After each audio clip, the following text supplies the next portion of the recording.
Can you imagine planning your entire day around power cuts? Well, for millions in Nepal, that wasn't just an idea, it was daily life, and not that long ago. But today, things have completely flipped. The country isn't just keeping its own lights on, it's actually exporting power to its neighbors. So, we're going to break down this incredible story of transformation using the Nepal Electricity Authority's latest report as our guide. So, right at the heart of this whole story is Nepal's greatest natural resource, the Himalayas.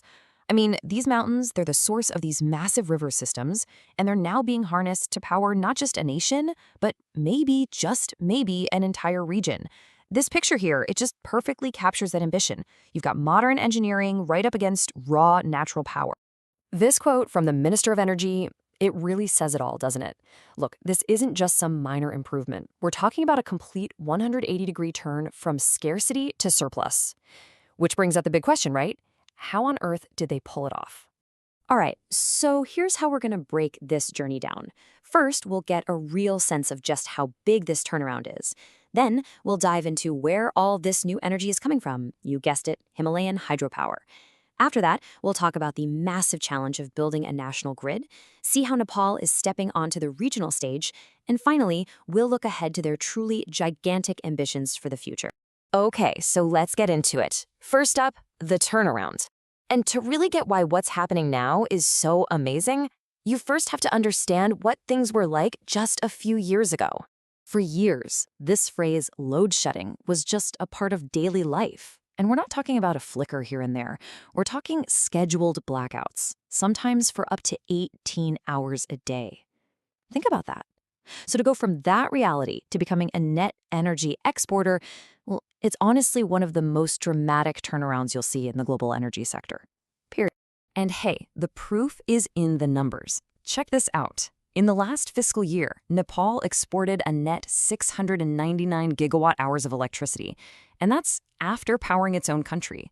To give you some perspective, that surplus energy is enough to power a city of hundreds of thousands of people for an entire year. That's not small change.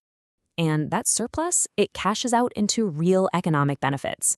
We're talking over 4.5 billion Nepali rupees. That's about 34 million US dollars, just from trading electricity. That is a total game changer. It's a brand new, sustainable revenue stream that can be plowed right back into the country's development. But this story isn't just about money or exports. It's about people. While all this exporting is making headlines, the Nepal Electricity Authority, or the NEA, has been quietly getting the grid to nearly every single corner of the country. We're now at over 97% of the population covered.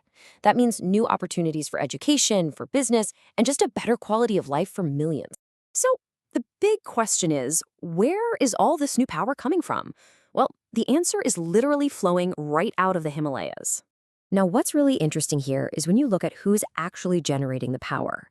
The majority, a full 55%, it doesn't come from the state-run utility. Nope. It comes from what are called independent power producers, or IPPs. And that right there tells you that the secret sauce to their success has been a massive partnership with the private sector. And this aerial shot, wow, it gives you a real sense of the sheer scale of these projects. I mean, building hydropower plants in terrain this rugged, this mountainous, it's just an incredible feat of engineering. You can see the reservoirs, the powerhouses, entire systems just carved right into the landscape. So just so we're all on the same page about these IPPs, these are private companies. They're the ones taking on the risk and doing the hard work of building these power plants. And their contribution is just staggering. 204 separate projects are up and running, adding almost 3,000 megawatts to the grid. That's huge. Okay, so you've got the power. Great. But generating it is really only half the battle, right? You've got to get that electricity from these super remote mountain valleys to cities and towns all across the country. And that requires building what you could call the nation's energy highways, a really robust national grid. And let me tell you, they have been busy. In just the last fiscal year, several major high-voltage transmission lines went live. Each one of these is like a strategic energy highway, unlocking power from entire river basins and making the whole national network stronger and more reliable. The numbers here really tell the story of this crazy fast expansion. The national grid has grown to over 6,700 circuit kilometers. Let me put that in perspective for you. That's enough transmission line to stretch all the way from Kathmandu to London. This massive backbone is what makes everything else, from lighting up a rural village to exporting power, even possible. And this powerful grid doesn't just connect Nepal internally, it's now connecting Nepal to its neighbors. And that's turning a national success story into a truly regional strategy. You see, turning a power surplus into a reliable export takes more than just wires and towers. It takes diplomacy, it takes strong partnerships. And that's what we're seeing here. This is the official signing ceremony between Nepal's NEA and the Power Grid Corporation of India, making the agreements that allow this trade to happen official. And things are picking up speed, fast.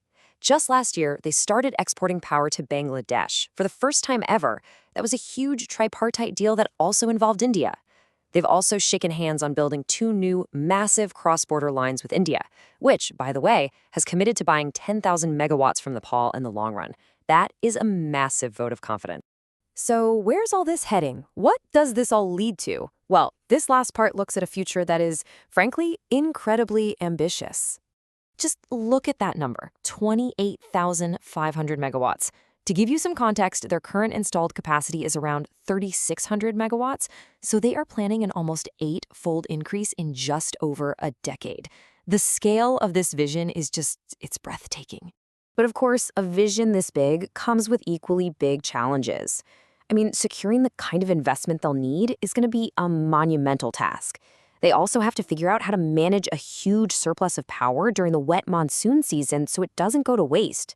And they have to make sure the whole system is tough enough to withstand natural disasters, especially in a region that's so seismically active. And all of this brings us to our final question. With its absolutely immense hydropower potential, is Nepal positioning itself to be more than just energy independent? Is it aiming to become the clean energy battery for all of South Asia? It's a pretty remarkable journey, from darkness to light, with a future that could end up powering millions.